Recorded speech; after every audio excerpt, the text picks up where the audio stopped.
ಬಿಜಿಪುರ ಹೋಬಳಿಯ ಆಲ್ದಾಸ್ನಹಳ್ಳಿ ಗ್ರಾಮದಲ್ಲಿ ಕುಡಿಯುವ ನೀರಿನ ಸಮಸ್ಯೆ ಉಲ್ಬಣ. ಗ್ರಾಮ ಪಂಚಾಯಿತಿ ಅಧಿಕಾರಿಗಳ ನಿರ್ಲಕ್ಷ್ಯತೆಗೆ ಗ್ರಾಮಸ್ಥರ ಆಕ್ರೋಶ.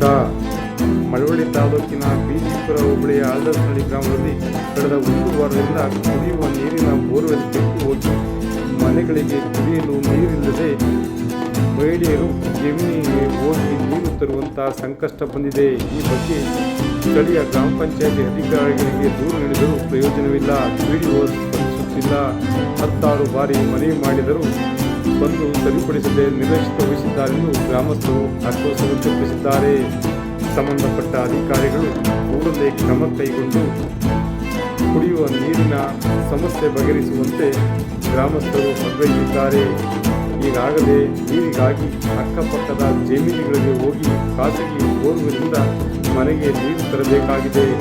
ಕೂಡಲೇ ಅಧಿಕಾರಿಗಳು ಎಚ್ಚೆತ್ತುಕೊಂಡು ಸಮಸ್ಯೆ ಬಗೆಹರಿಸಿ, ಇಲ್ಲದಿದ್ದರೆ ಗ್ರಾಮ ಪಂಚಾಯಿತಿ ಮುಂಭಾಗ ಉಗ್ರ ಪ್ರತಿಭಟನೆ ಮಾಡಬೇಕಾಗುತ್ತದೆ ಎಂದು ಗ್ರಾಮದ ಜನರು ಎಚ್ಚರಿಕೆ ನೀಡಿದ್ದಾರೆ. ಕೂಡಲೇ ಸಂಬಂಧಪಟ್ಟ ಅಧಿಕಾರಿಗಳು ಈ ಬಗ್ಗೆ ತುರ್ತು ಕ್ರಮ ಕೈಗೊಂಡು ಕೂಡಲೇ ಕುಡಿಯುವ ನೀರಿನ ಸಮಸ್ಯೆ ಬಗೆಹರಿಸುವಂತೆ ಒತ್ತಾಯಿಸುತ್ತಾರೆ. ವಿಶೇಷ ವರದಿ ಮಾಗನೂರಿಯ ಉದ್ಯುಕ್ಮಾರ್, ಮಾಮರ ಮೀಡಿಯಾ, ಮಳವಳ್ಳಿ. ಬನ್ನಿ ನಾವು ನೋಡೋಣ. ಕುಡಿಯುವ ನೀರಿನಗಾಗಿ ಜನರು ಅಕ್ಕಪಕ್ಕದ ಜಮೀನಿನ ಖಾಸಗಿ ಬೋರ್ವೆಲ್ಗೆ ಅವಲಂಬಿಸಿರುವ ವಿಷಯ.